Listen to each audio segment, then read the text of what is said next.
Praise the Lord. सबको जय मसीह की। परमेश्वर के नाम की महिमा स्तुति हो। एक नए विषय को लेकर आने में प्रभु ने मदद किया। मेरे प्रिय भाई बहन, आज का विषय बहुत ही इम्पोर्टेंट है हमारे जीवन के लिए, मसीह जीवन के लिए भी और शारीरिक जीवन के लिए भी।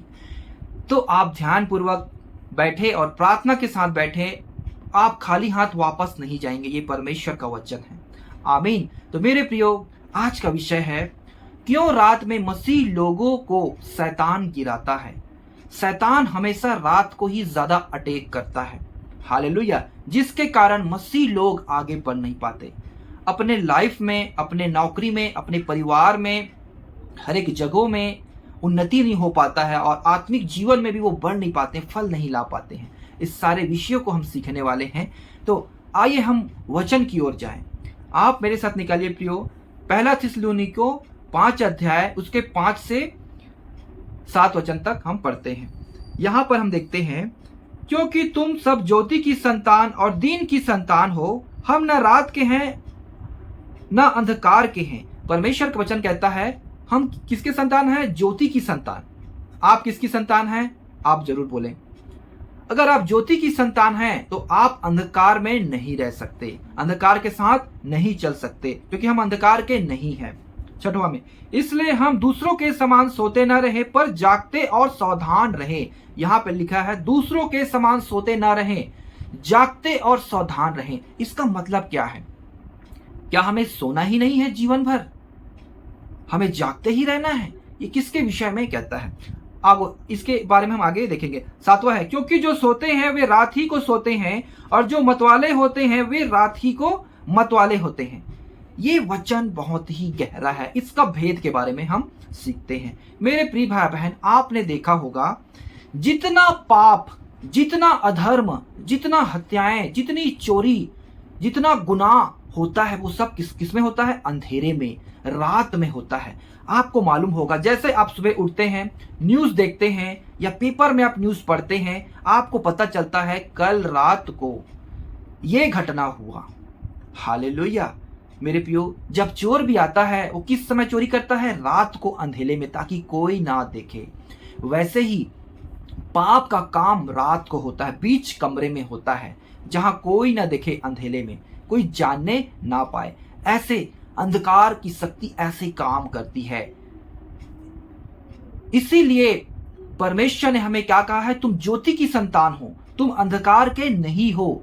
तो रात का जो समय होता है वो बहुत ही पीड़ादायक होता है। बीमारी आपको आएगी, रात को आएगी। हाथ पैर में दर्द आएगी, रात को आएगी। बुखार आएगी आपको, रात को आएगी। पेट दर्द, जितनी सारी 99% जो बीमारियां जो मरी है वो रात को ही फैलती है। कितने लोग विश्वास करते हैं इस बात को? कमेंट में अपना जरूर बताना। मेरे प्रियो, रात का जो समय होता है वो शैतानिक दुनिया होता है। उसमें क्या है? सब दुष्ट आत्माएं, शैतान उसमें निकलते हैं। क्या करने के लिए? लोगों को परेशान करने के लिए, मरी फैलाने के लिए। इसीलिए रात को देखना, पब बार कितने बजे तक खुले रहते हैं? रात को खुलते हैं। वो 8 से शुरू होता है, 1 बजे तक बंद होता है। और उसके बाद कितनी सारी घटनाएं होती, कितने गलत काम उस पब में होते हैं और उस बार में होते हैं, कितने गंदे गंदे काम, और कितने लोग पी के एक दूसरे को मारते, लड़ते, झगड़ते हैं। हालेलुया। तो मेरे प्रियो, आपने देखा शैतान कैसे कार्य करता है रात के समय में। और जो भूत प्रेत होते हैं, जो भी तंत्र मंत्र की शक्ति होती है, वो रात को ही ज्यादा कार्य करती है, असर होता है उसका। इसीलिए यहाँ पे लिखा है, क्योंकि जो सोते हैं वे रात ही को सोते हैं और जो मतवाले होते हैं वे रात को ही को मतवाले होते हैं, क्योंकि वो कोई जानने ना पाए। और वो होने के बाद वो कितने कांड करते हैं। लोग क्या करते हैं? घर आते हैं, मोबाइल में भिड़ जाते हैं, प्रार्थना करने का समय को गंवा देते हैं और उसके बाद ऐसी छोटी सी प्रार्थना करके सो जाते हैं। और दुनिया भर का फिर चीज उसके मन में आता है। उसी समय पाप कार्य करता है कि मोबाइल में ये देख लूं, वो देख लूं, रील्स चला लूं, ये चला लूं, वो चला लूं। धीरे धीरे धीरे धीरे फिर आप उससे छूट नहीं सकते, फिर आप सो जाते। उसके बाद शैतान आपके जीवन में अद्भुत काम करता है, जिसके द्वारा आपके जीवन में परेशानी, विपत्ति, आपका काम सफल नहीं होता। ये सबसे बड़ा कारण है। भजन संहिता 91 अध्याय उसके 5 और 6 वचन, तू न रात के भय से डरेगा और न उस तीर से जो दिन को उजाड़ता है, न उस मरी से जो अंधेरे में फैलती है, और न उस महारोग से जो दिन दोपहरी को में उजाड़ता है। यहाँ पे लिखा है रात में भय। अगर आपके जीवन में भय है, आपके जीवन में डर है, मेरे प्रिय, शैतान आपके जीवन में कार्य कर रहा है। आपका जीवन परमेश्वर में जैसा चलना चाहिए वैसा नहीं चल रहा है। हालेलुया। ना उस मरी से जो अंधेरे में फैलती है और ना उस महारोग से जो दिन दोपहरी में उजाड़ता है। मरी किसमें फैलती? अंधेरे में। देखो, मरी, जितने पाप और जितने अपराध होते हैं सब अंधेरे में, रात के समय में होता है, क्योंकि दुष्ट आत्मा शैतान अपने लोगों में समा कर क्या करता है? ये सब कांड को करता है और अच्छे लोगों को परेशान करता है। अगर आपको इन सारी चीजों से बचना है, परमेश्वर के अनुसार चलना है, तो आप इस चीज से बच सकते हैं। वो कैसे? देखिए, परमेश्वर ने हमें जागते रहने के लिए कहा है, औरों के समान सोते नहीं रहना है। हमें कैसे जागना है? 12 बजे से 4 बजे तक का जो प्रार्थना का समय होता है सबसे बेस्ट होता है, लेकिन उस समय हम क्या रहते हैं? गहरी नींद में रहते हैं, क्योंकि हम थके हुए आए रहते हैं अपने अपने जॉब से, अपने काम से विश्राम करते रहते हैं। लेकिन मेरे प्रियो, जब आपका नींद खुलता है तब आप जरूर प्रार्थना करना।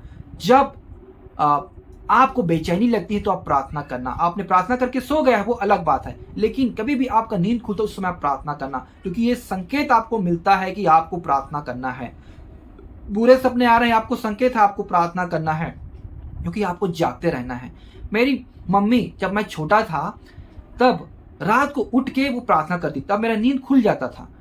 उसके बाद मैं सोचता था सुबह हो गया, शायद उठ जाता हूँ। तब मेरी मम्मी बोलती थी नहीं सुबह नहीं हुआ। तो मैं बोला आप क्यों जग गए? मैं बोला बेटा मेरा नींद अचानक खुल गया तो मैं प्रार्थना करने लगी। ऐसे तो मैंने उससे सीखा। हालेलुया।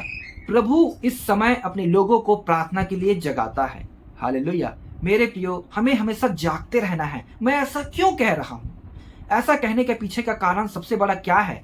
हम आ जाते हैं वापस 1 थिस्सलुनीको 5 अध्याय उसके 2 वचन में। यहां पे लिखा है क्योंकि तुम आप ठीक जानते हो कि जैसा रात को चोर आता है वैसे ही प्रभु का दिन आने वाला है। हमें जागते रहना है। किसके लिए? प्रभु के लिए। मेरे प्रियो, प्रभु चोर के समान आएगा। चोर किस समय आता है आपको मालूम है? जब सब सो जाते हैं। कोई उस वक्त को नहीं जानता, उस समय को। उस समय चोर प्रवेश होता है। वैसे ही प्रभु आएगा और चोर के नहीं आएगा, जो जागृत रहेंगे मसीह में उसी को लेकर जाएगा गुप्त आमद में। इसीलिए आपने सुना होगा 5 मूर्ख कुंवारी थी, 5 बुद्धिमान थी। दूल्हा आया रात के समय में, अपने अपनी मसाल को लेकर गए। 5 के क्या थे? वो लोग जागृत नहीं थे। उनके मसाल में क्या है? तेल नहीं था, इसलिए वो छूट गए, और जो जिसके पास था वो चले गए। इसलिए प्रभु क्या है? जब आएगा तो आप जागृत रहेंगे, तभी तो मसीह में जागृत, तभी तो प्रभु के साथ आप वहां जाएंगे। और उसके साथ साथ मेरे प्रियो, हमें आपको परमेश्वर की सहायता चाहिए, परमेश्वर की आशीष चाहिए उसका, तो इसके लिए भी आपको जागृत रहना है। भजन संहिता 91 उसके 10 और 11 वचन में लिखा है इसलिए कोई विपत्ति तुझ पर ना पड़ेगी, ना कोई दुख तेरे डेरे के निकट आएगा, क्योंकि वह अपने दूतों को तेरे निमित्त आज्ञा देगा कि जहां कहीं तू जाए वे तेरी रक्षा करे। जब आप प्रार्थना में जागृत रहते हैं, आप अपने प्रभु से कांटेक्ट रहते हैं, तो प्रभु आपके जीवन में कोई विपत्ति को नहीं भेजेगा। कोई बुरे सपने, कोई भी दुख आपके डेरे के निकट नहीं आएगा। वो अपने दूतों को आपके चारों ओर क्या करेगा? नियुक्त करेगा, आपको संभाल के रखेगा। तभी तो ये भजन संहिता 91 में हम पढ़ते हैं परमेश्वर हमारा रक्षक है। तो मेरे प्रियो, इतना हमें विश्वास करना है कि प्रभु हमारा रक्षक है। उसके साथ साथ हमें उसके वचन को पढ़ना है और प्रार्थना में जागृत रहना है। समय असमय हर समय तैयार रहना है, तभी तो प्रभु हमें क्या करेगा? सहायता और मदद करेगा। उसको मालूम होगा। आमीन। और आप उस समय जब प्रभु यीशु आएगा तो उठा लिए जाएंगे। मैं आशा करता हूं प्रियो, ये विषय आपने अच्छे से सीखा है। अगर आप ऐसा बने रहते हैं तो आपके काम भी सफल होंगे। मेरे प्रिय भाई बहन, ये विषय आपके लिए बहुत ही इंपॉर्टेंट था। आपने इस विषय को सुना और सीखा है, इसे लाइक करें प्रभु यीशु के लिए वचन को, और चैनल को सब्सक्राइब करें। पहली बार आए हैं तो इसे हर एक लोगों तक शेयर करना ना भूलें, और कमेंट में जरूर अपना सुझाव दें। आइए हम प्रेयर करते हैं। पवित्र सेनाओं के हो परमेश्वर, तेरा धन्यवाद करते हैं कि आपने हमें अब तक संभाला प्रभु, तुझे हृदय गहराई से धन्यवाद देते हैं। जीत वचन को हमें सिखाया, समझाया, आगे भी हमसे ऐसी बातें कर ताकि हम अपने जीवन के कमी को पहचान कर पिता हम आगे बढ़ने पाएं, आपकी गुप्त आमद में तैयार पाया जाए। दुआ यीशु मसीह के नाम से मांगते हैं, आमीन। सब भाई बहनों को जय मसीह की। God bless you everyone.